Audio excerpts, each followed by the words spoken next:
You bringing up Daquan Jones there, Sal, and how much they would save on the cap. Mm-hmm. That's kind of been the main conversation for many of us on moving Curtis Samuel. He can't stay healthy, and you'd save around $7 million on the cap. It is just the one that scares me, and I mentioned it in the first hour with Derek. If they're already moving on from Dwayne Carter, man, that is a miss, especially when for many of us to kind of make up for not going for Worthy. I was never a Worthy guy, but for many of us to not go for him or to trade back with the Chiefs, it was like, well, we're getting this guy, and before his second season, to him maybe not even be on the roster, trade, cut, what have you. Man, that stings. It would if that's the case.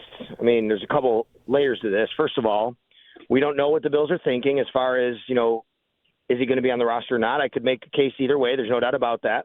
I've been leaning much more towards him being on the team than off the team, and the reason is because I just kind of take Sean McDermott's words after he came back to practice leading into Chicago, I guess, which is right after that he really liked what he saw when he came back healthy on the field.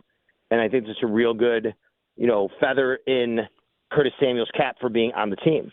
They would save $500,000 by releasing him on the cap, but they've already spent $7 million either way. That money's counted on the cap with or without him. So, I mean, you're counting that much dead money. I think there's got to be financial considerations there for the team, but there doesn't have to be.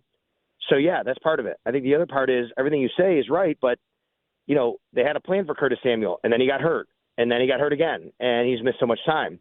If he stays healthy in a perfect world staying healthy, we saw what he can do.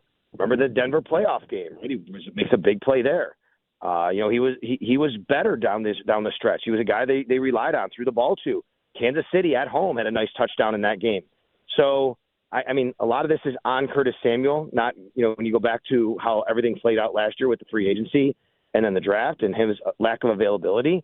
I still think he's on the team because I think that they believe that as long as he can stay healthy, he can be a really big part of this team. I guess they just have to decide if they feel he can stay healthy.